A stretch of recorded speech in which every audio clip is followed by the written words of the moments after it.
This dog kept tapping on his dad, hoping for some of his chicken.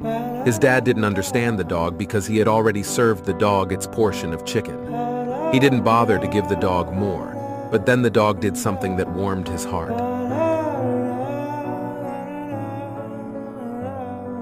The dog took the chicken his dad had given him to a nearby grave of his friend who had passed away months ago. Dogs never forget good friends. Subscribe for more interesting stories.